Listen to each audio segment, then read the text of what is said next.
This is Pastor Padron, and I'm one of the certified tobacconists here at Twins Smoke Shop and host of the Not Just Blowing Smoke podcast.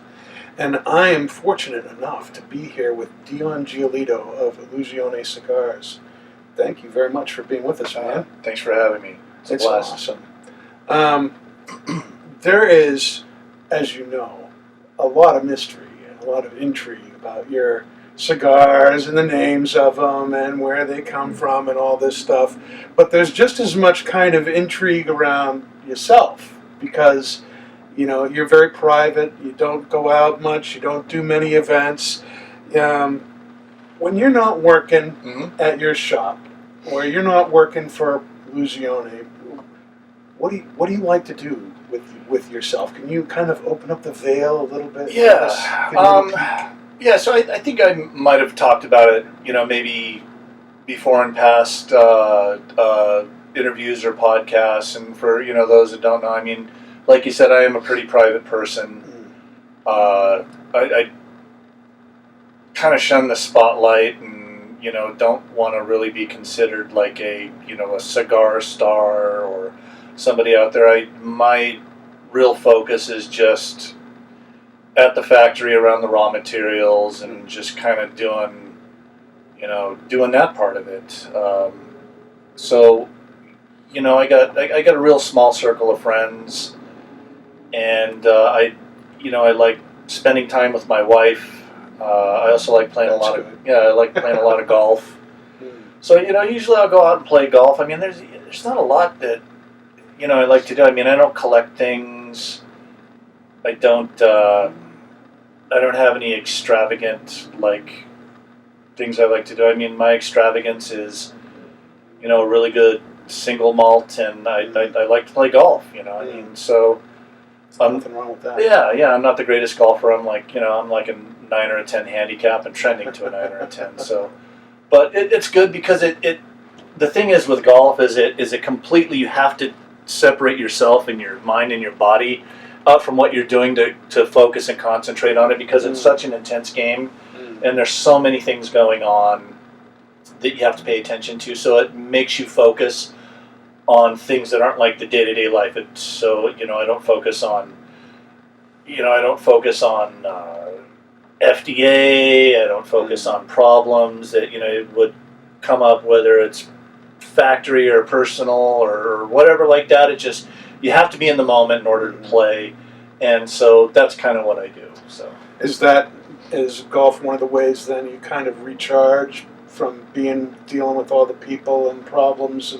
Yeah, I mean, I think everybody has to have an out to do it, you know, and some people collect pens, some people, you know, build cars. I used to work and build on cars for years, and then just kind of switched my attention. I mean, I used to play a lot of golf in high school, and then I stopped for like 10 years when I went to college. And all of a sudden, a buddy of mine invited me out. He's like, you know, want to play? And I hacked it up. I was horrible, but, you know, there was something there, and I got back into it. And so it kind of became another passion again, you know, first of all being tobacco. So. Right.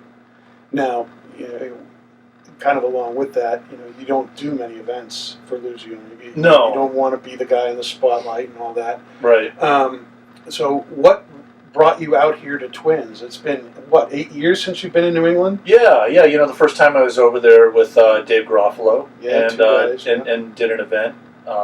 There was at our trade show, I had lent myself to be a kind of like a silent auction person. Okay, you know, if you buy the silent auction, you know, you'll be able to get, you know, Dion Giolito to come out and do your event. So I did it. But yeah, you're right. I don't do too many events, and not only that, I don't do any events in my store either. I just we really like to concentrate on the client and the person itself rather than selling the deal. We like to sell the cigars and the attributes and the characteristics of what that guy likes to enjoy. And so that's really where I think I like, because I'm so close to the tobacco when I'm at the factory. You know, from here I go right to Nicaragua because there's a lot of raw material coming out of fermentation. So I'll be reviewing, you know, a ton of tobacco, and it's a lot of work. It's taxing, but it's what I love to do. You know, Right. I like to see things go from here to here. You know, some Right. people it's kind of like the opposite. People like to see things start from here and go to here. You know, and it's completely different with me because now I have everything in front of me and say, okay, how can I get all of this to this? Right. So it's kind of backwards. Yeah. Now you have a reputation down there at the factory, the Tapsa factory, for being very hands-on, and you're not afraid to go in when you see somebody doing something a little bit differently than you want it Right. done, and correcting them. How important is it for you to be so hands-on in the process of things? I think to maintain quality and consistency, it's a must, you know, because I know what I expect of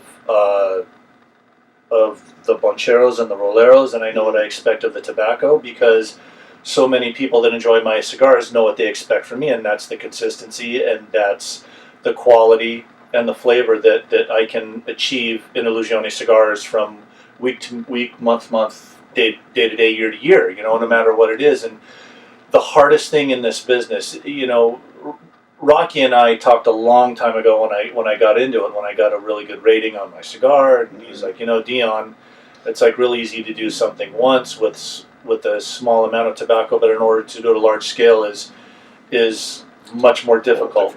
And I really learned that really quick, you know, because you're talking about a product that's dictated by Mother Nature, Right. rolled by humans in a country that's not you know, doesn't have the wherewithals like the United States. So it's a real task to get to that point and to make sure that everything is the way I like it.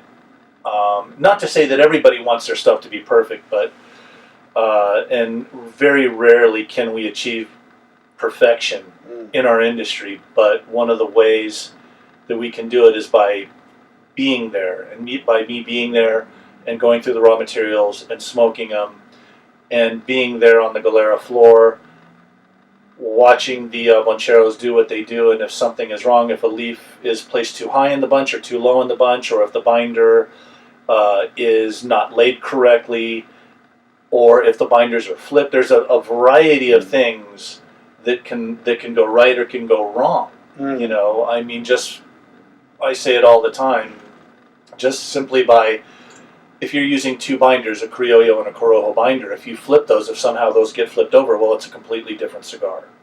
And you can tell in you know, the smoking experience. So maybe not a lot of people will be able to tell outside, but I know that it's not right, and I can't sit here and talk to you and look at you in the eye and say, yes, you know, you should be having a good smoking experience, because everything is together, everything is the way it should be. It's all firing. It's firing on all cylinders. So. Right. Well, that's a great lead into the next question I wanted to ask. I read in one of the interviews how you were looking at somebody, and I think they were doing doing your 10th anniversary Epernay, which I had one downstairs. It was amazing. Right. But you had noticed that he wasn't doing the binder the way that you That's wanted. correct, right. And you made that comment, and it affects the flavor of the cigar. And when you said that, it really hit me, because you know, when people talk about tweaking blends or putting the blends together, you know, I often hear about. We all know the wrapper is 75-80% of the flavor you get, and when people talk about tweaking things, they'll tweak the filler. I've never really heard about how the binder affects the flavor of a cigar. Can you explain that? Yeah, so the binder, really, I mean, the binder is there for one main reason, at least the way we do it, and that's really to drive combustion. The binder drives combustion. It's a lower lying priming on the plant, which means it comes from lower, so it ferments up a lot faster. And so if you take a leaf of binder, and you know you've always seen, you know, like maybe like on YouTuber videos where Carlito will take a lighter, you know, and light the binder, and then he'll look at it, you know, the smoke will come up and he'll smell it. Well, there's a lot of things going on there just on that one thing. He's looking at the aroma, he's looking at the way that the binder combusts and how it goes out. He's looking for the way that maybe when you light it, how far it will burn out. Mm. Does it make a little hole? Does it make a big hole? Or does it consume the entire leaf? So that's one thing. The other thing is through the fermentation process, sometimes the tobacco, because the tobacco on Seco and Volato is very thin, sometimes you can overprocess it. And the tobacco won't be right. Okay. So the aroma won't be right, or the flavor won't be right. Sometimes you can underprocess it, and then it won't combust. So there's a lot of little things that you have to look for to ensure that one tobacco plays nice with the rest of the other tobaccos in the blend in order for it to do its specific job. That's awesome. One of the things that I've heard you say is the importance of patience in the process of bringing a cigar to market and keeping it on the market. And, that takes, people sometimes maybe miss how much time it takes in order to do that and to bring a cigar from a concept, out to the market. It's a long time. It is. And, so how far out do you plan things when you're starting something new and you know that it's going to take some time?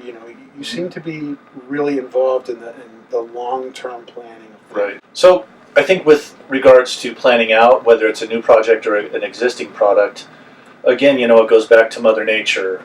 You really have to let Mother Nature dictate and let you decide what it is, because some years you can have banner crop years, bumper crop years, where you can get a lot of tobacco out of the fields. Other years where you don't have that much moisture, or you don't have that much cloud cover, or you have too much moisture, can dictate the amount of materials that you have at hand. So planning out really, again, just depends on what Mother Nature is giving you, and then you go from there. So, hence the need for patience. Yeah, and patience, right. Yeah. So you really have to have a lot of patience when you do it, and you just have to listen to the tobacco. The tobacco is going to tell you everything you need to know. And, so say like if a particular VSO I need, say, 15 bales to get through a particular project or something new or whatever it is. You use that tobacco, and now you need another 3 bales. Sometimes you can find it. Sometimes you can't. Sometimes it's still in fermentation. Sometimes you have to wait a while. So, again, the patience is key. And I think where a lot of people have made and still make mistakes, I think, in our business is it's a rush to bring it to market, because say like somebody makes a great cigar and it's really good and it just takes off, like wildfire, and have great people, they want more, and now all of a sudden there's a particular component that's just not there, it's just not ready. Right. So now you have that gap, and so a lot of people's mentality are like, well, we can substitute that for this, or we can use this priming for that, and nobody will know the difference. And what it comes down to is, well, I know the difference, and I know it's going to taste different. Somebody else is eventually going to figure out that it tastes different, and then it's going to go sideways on you. So it really, really is important to just wait until the tobacco is right and the tobacco is ready. It's like Carlito says, we will not rush the hands of time, because time takes care of all problems. Right.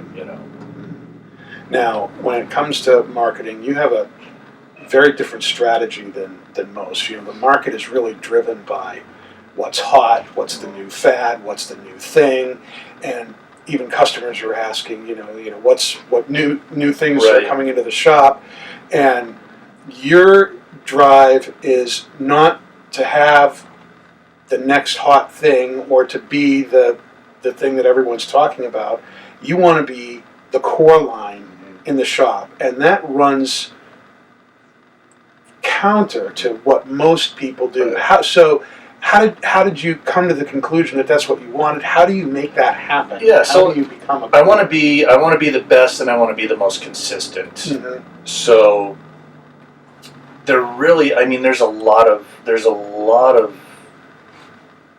things out there. that are completely different than what we do, right? Because like you said, everybody wants the newest, the latest, and the greatest. It's essentially this business is what's new drives the industry, right? Right. Well, with the advent of or the introduction of FDA and possible regulation and things like that, it kind of curtails our freedom and our creativity to do that. I mean, that's the funnest part of our business, right? Is creating something new, birthing something new, a new concept, a new design, a new flavor, this or that or whatever. But not really having been known for coming out with things multiple times a year, once, twice, 3 times a year, maybe even a couple of years. If the things that you've done in the past aren't tended to and aren't cared for, you just get into this vicious cycle of chasing your tail and only selling for surface value, for face value, for the sizzle, for the new thing, and it's you'll get eaten alive. And so going back, I think, to my old days of working for somebody else in the industry or in retail business, I saw brands come and go. It was like in, out, in and out. Just they would go, and then you think they're the greatest cigar in the world, and all of a sudden, for whatever reason, they were gone. It's like one-off. When we were talking about one-off, Andrea Molinari was kind of like a bottle rocket. He brought on this thing that was completely different, both in concept and what he wanted, and he was a really interesting character, and he had this kooky peace sign. What the hell does that mean? And so it caused like people to talk and controversy, whatever it was, but he made an impact. And then for whatever it was, whether it was through not having materials, bad management, communication, whatever it was, he just disappeared. And that can be said of dozens and dozens of brands back in the day. And so that's not a way to do business, to survive in our business. So again, going back to, okay, what are the things that make brands stay around? What are things that make cigars what they are today, that become core lines, like the Ashtons, like the Fuentes, like the Hoya Monterreys, like Hoya Nicaragua? You can go down the line. And it goes back to one thing: quality and consistency in the product that you're delivering to your clients. And those things are what help and keep brands surviving.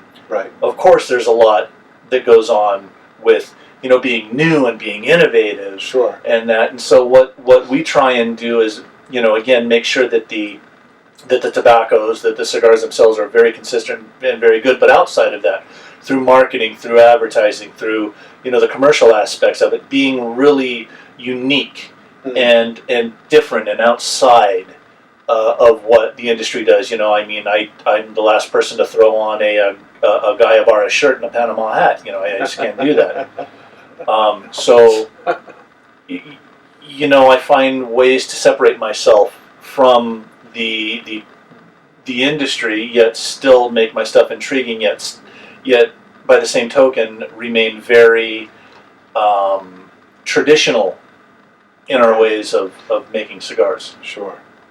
Now, you and Kurt, have a lot of things in common, I think, and you both have your line of cigars, and you both own retail shops, and you both still have a very active role in those shops. Even though Illusione is really what's, it's the major income, you've never given up the shop. But even, I'm told you still run the register.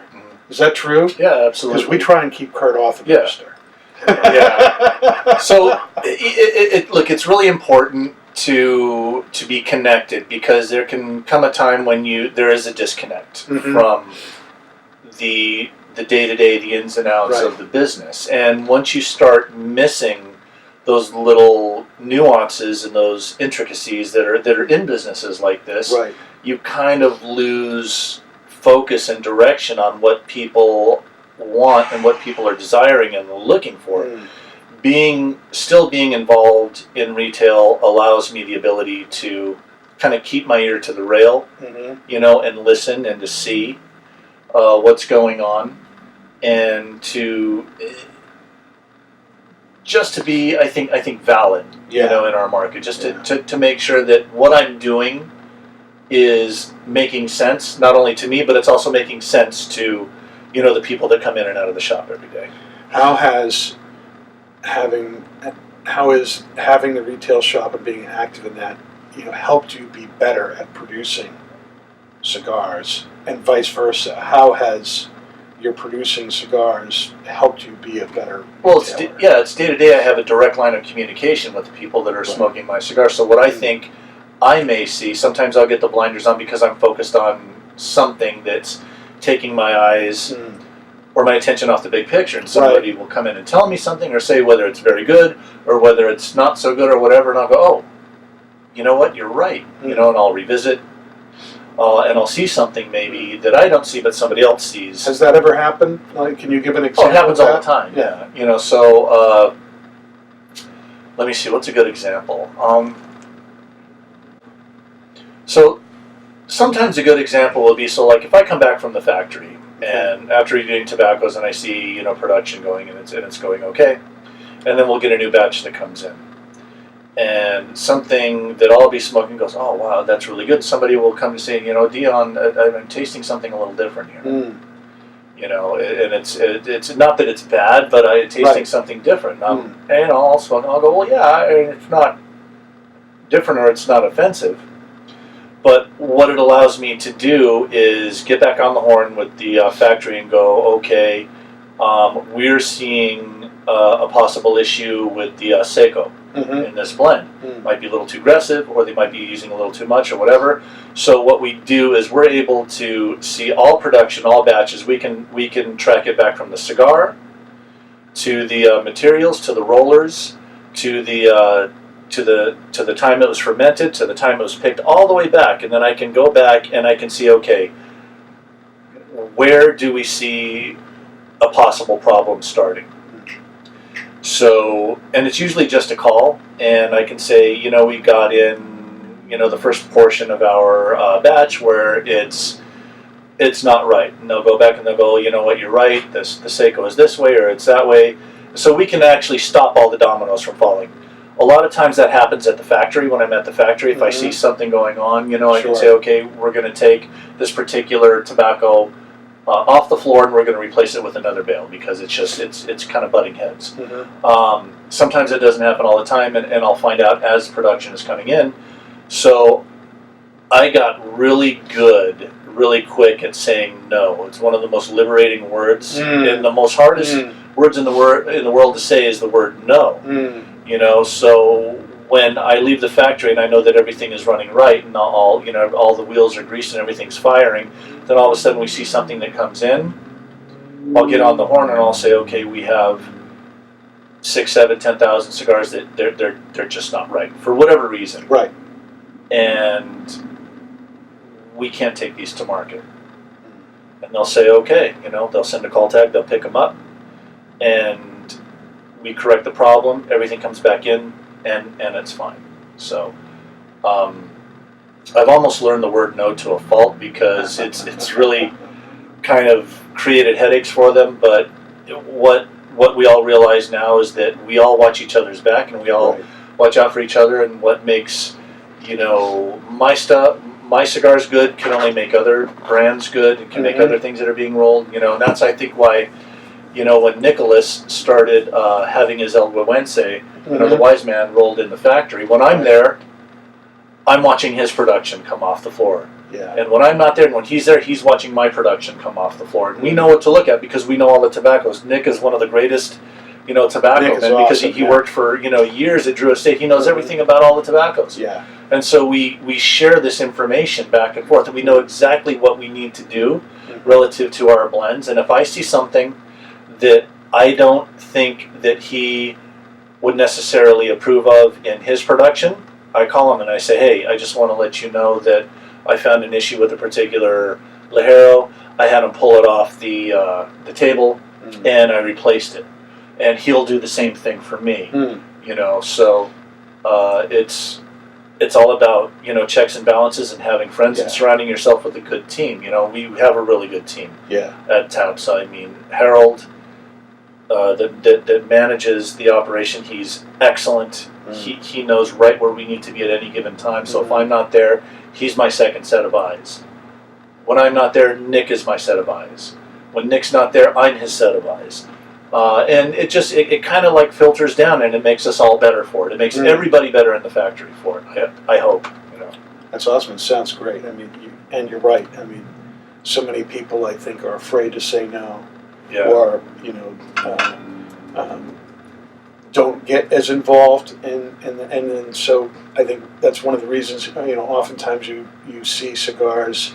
The test cigars that come out, they taste one way, and then when you get them when they actually come out, right, it's a very different animal, completely different, because of those things that you're talking about. And really, that goes back to one specific thing too, and it's the most important thing. If you don't have control of the tobacco, you have no control over the blend. So that's why I'm really fortunate, and that Eduardo really gives me carte blanche.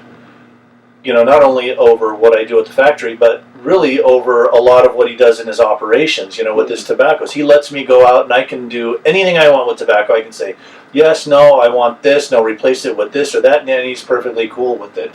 Because he knows that it's the path that not only I need to be on, but we all need to be on. Right. And so sometimes, even though hearing the word no is painful, it's the right word.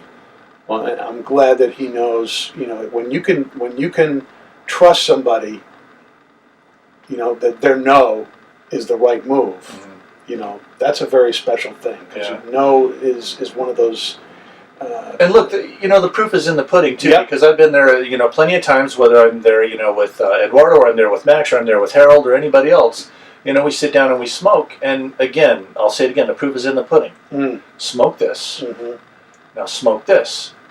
And there's truth in tobacco. Right. So it's either right or it's wrong. And so you'll see it in their expression. They say, no, you're absolutely right. It's wrong. So the production from this day to this day has to be set aside. We have to go back. We have to retool. We have to do it again. And this happens all the time in our industry. Right. With the very high level blenders. The guys at Davidoff, the guys at Padron. Nobody works tobacco better than Padron, anybody in the industry.